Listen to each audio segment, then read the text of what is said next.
Okay guys, so today we're going to be learning how to solve absolute value equations. So we've done all this stuff on graphing, so now we know what they look like. We know how to graph them. We also know what the equation means when we're looking at graphing them. Solving is a little bit different. So solving is really where the real life application starts to come in. So solving an absolute value equation is exactly like solving a regular equation. It's just now we're going to have two answers instead of one. And that comes from the idea that when you take the absolute value of a number, there's two things that can equal that number. So for example, when you take the absolute value of if you get the absolute value is 7, then that means that it could have been 7 or -7, because again, two numbers that equal that. So there's of course steps. The first step is to isolate the absolute value. When we were working on Desmos, this is what we did. We got the bars by themselves.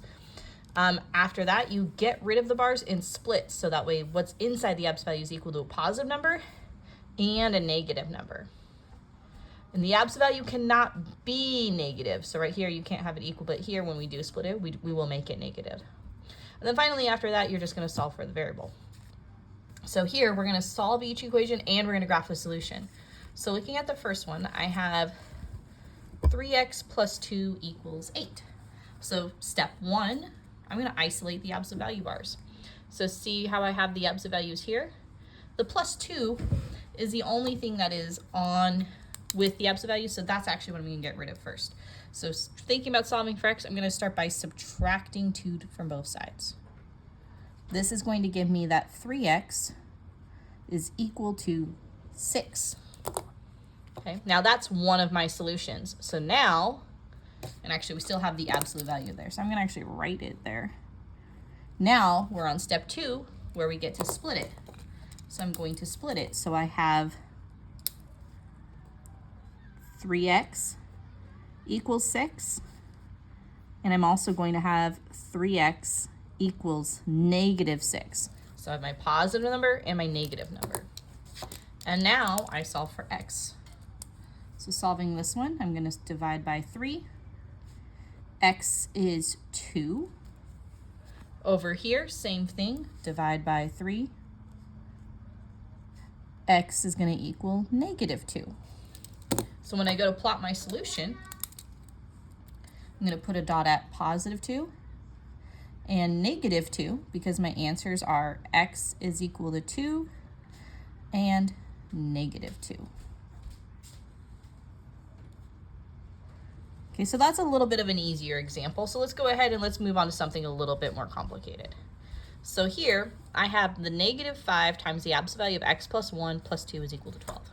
So same thing, I'm going to start by isolating the absolute value. So I'm going to start by subtracting 2, just like we did last time.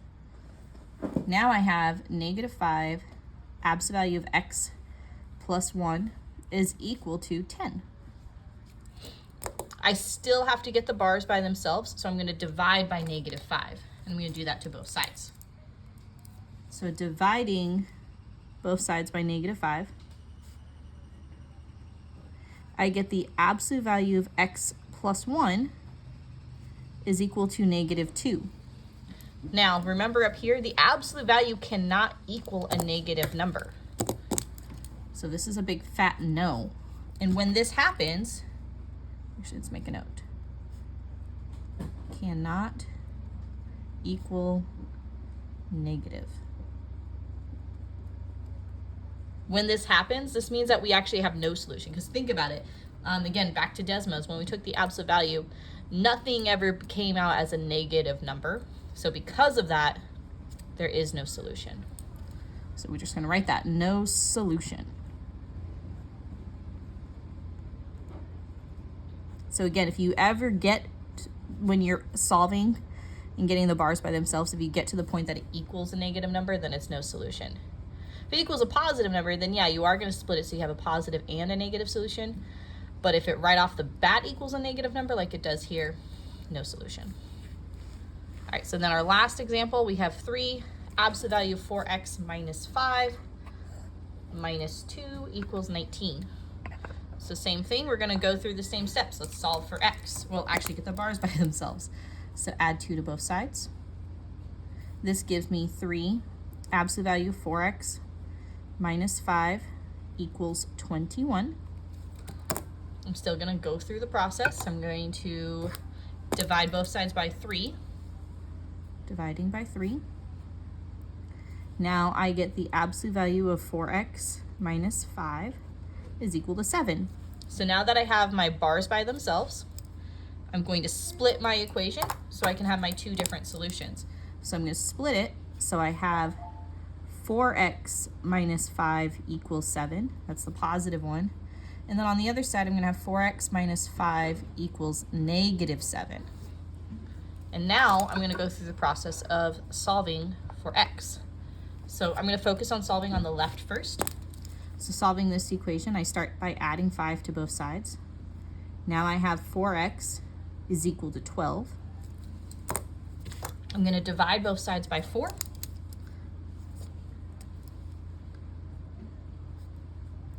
And I get x is equal to 3. So that's one of my solutions, x is equal to 3. I'm going to do the same thing on the other side. So same steps actually, adding 5 to both sides. But here, negative 7 plus 5 is not going to be negative 12. It's going to be negative 2. So I'm going to get 4x is equal to negative 2. And then I'm going to divide both sides by 4, just like we did here.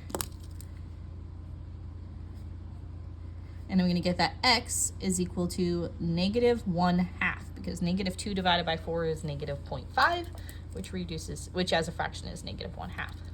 So I got two different answers this time, and that's okay. So now plugging in the numbers, or sorry, graphing it, I'm going to put a dot at x equals 3 and a dot at x is equal to negative 1/2, just right there. And then I'm going to write my solutions. X equals negative 1/2 and 3. All right, and that's how we're going to solve absolute value equations.